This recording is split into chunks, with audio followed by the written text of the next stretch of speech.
Hello students, we'll continue with chapter 13 using cell reference. Now reference means like address. So the term referring here means indicating or mentioning. A cell reference refer to a cell or range of cells in a spreadsheet which can be used in a formula or a function. So एक cell reference क्या होता है basically एक data होता है from a cell और range of sales या data present in another parts of worksheet और data in other worksheets of the same workbook. Now collectivity, this is a workbook and so many worksheets are there. I can also use other I can also reference by reference I can also use other cells data by referring other worksheets. From other worksheets also I can use their cells data. Now suppose I have this is my C2, ठीक है, यहाँ पे मैंने 56 लिखा and D8, this is my C20 and here is D24. I have written here 45. Now I want here sum. I can write here a function sum. This is my, I just click C20 comma this, ठीक है, तो ये भी तो मेरा cell reference ही हो गया. सी C20 and D24 ये दो सेल्स को मैंने यहाँ पे कॉल करा है, ठीक है, by using a function. This is also cell reference. Another example is suppose I am writing here numbers, okay, और मुझे इनके सामने ही इनका चाहिए, ठीक है, ऑटो सम से. तो auto some automatically see it has created the sum, automatically it has detected the range C20 से लेकर F20. Can you see this? Yes. So when I'll click over here then it will give me the total. So this is also a range. All the sum C20 to F20 means that this is a range. Next is I can also do कि अगर मैंने इसका भी सम लेना है plus इसका और इसका भी लेना है, रेंज का भी लेना है, ठीक है, ये वाली रेंज भी है और साथ में मेरी कोई नीचे रेंज भी है उसके साथ, ठीक है, दो रेंजेस का भी आप सम ले सकते हैं, ठीक है. कैसे? एक तो मैंने इसका सम लिया, ठीक है, sum this to this comma this to this, so that also I can take a means दो रेंजेस को लेके हमने दो रेंजेस, पहली ये वाली और फिर ये वाली, ठीक है, उन रेंजेस को भी हमने सम में यूज़ कर लिया. Then also we can give the sum. Okay, next is fourth is if I want some other sheet, ठीक है, मान लो ये मेरी शीट 1 है, ये शीट 3 है, ये शीट 2 है. शीट 2 का ये वाला मुझे कॉल करना है, ठीक है.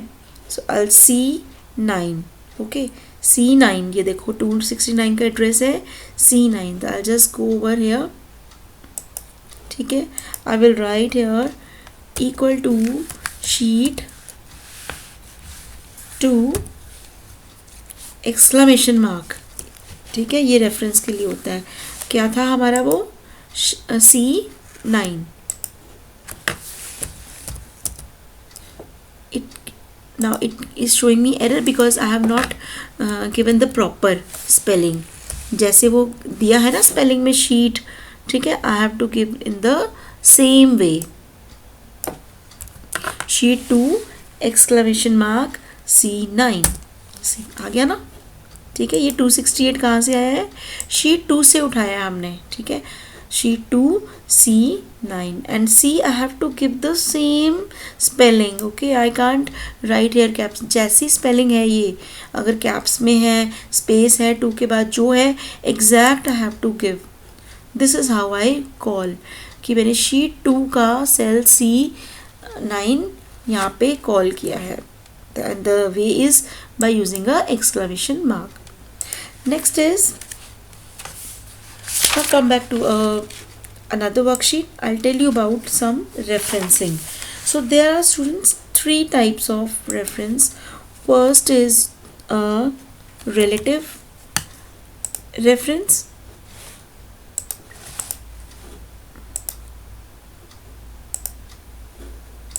Yes.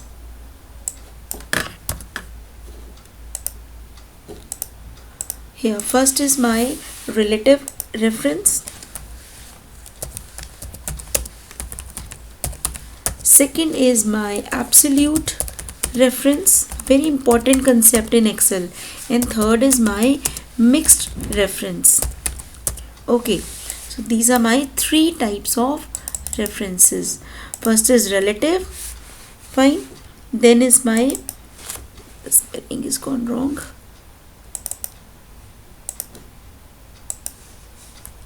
And this is my another one, mixed.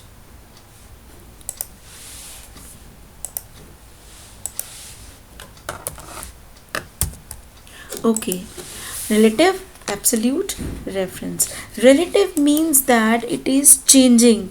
Suppose मैंने यहाँ पे टोटल किया था, ठीक है. I need okay, here I need some total. Okay, so I'll just write here equal to 1000 plus this. Okay, what will happen कि मेरा सामने उसका टोटल आ गया है, ठीक है, fine. But if I want, if I am कॉपिंग this formula, okay, what will happen. 1100 तो नहीं कॉपी हुआ, ठीक है. इसकी जगह कॉपिंग का फॉर्मूला में क्या हुआ, यहाँ तो मेरा फॉर्मूला था equal to B6 plus C6. Here it has change to B7 plus C7.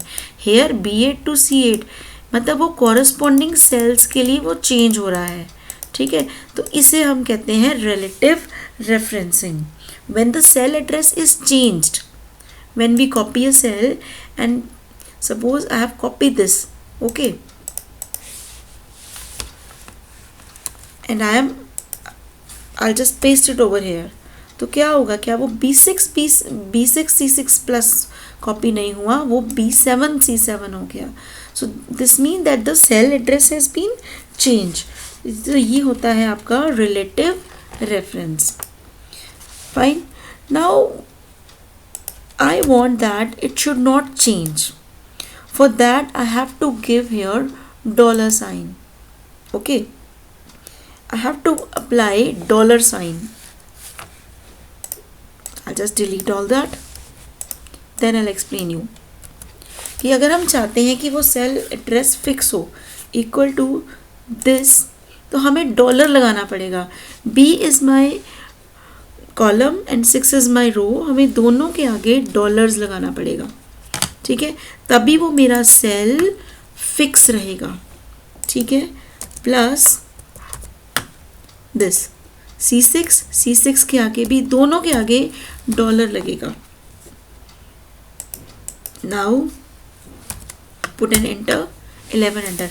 Now अब जब ये एब्सोल्यूट रेफरेंस को मैं कॉपी कर रही हूँ, now see, its cell address is not changed, it has come out to be fixed. So this is the meaning of absolute.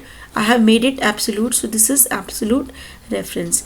Next is my mixed referencing. Mixed referencing है कि अगर हमने इसमें से एक को हमने क्या किया है, एक को हमने रिलेटिव छोड़ दिया है और एक को हमने वो कर दिया है, ठीक है, फिक्स कर दिया है, ठीक है.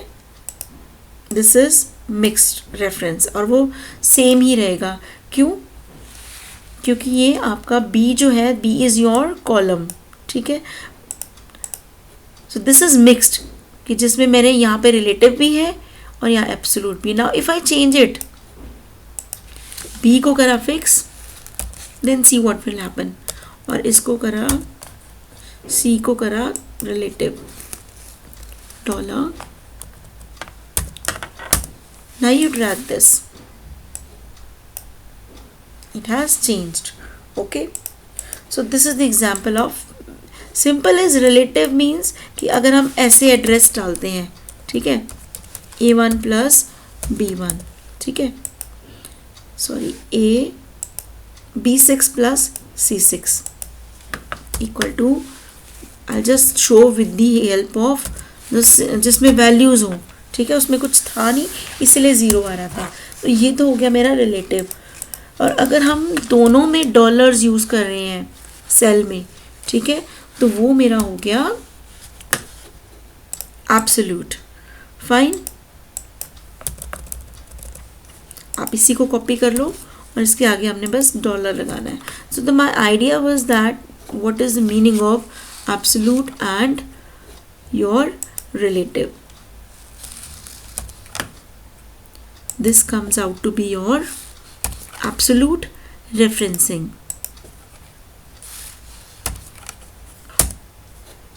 And mixes कि अगर मैंने एक को तो करा है सिंपल और साथ में उसके साथ में लगा दिया उसको डॉलर, ठीक है, तो दिस इज माई मिक्स्ड, कि मिक्स में रिलेटिव भी है और एब्सोल्यूट भी है, equal to. So students, this was all about your cell reference. Thank you students.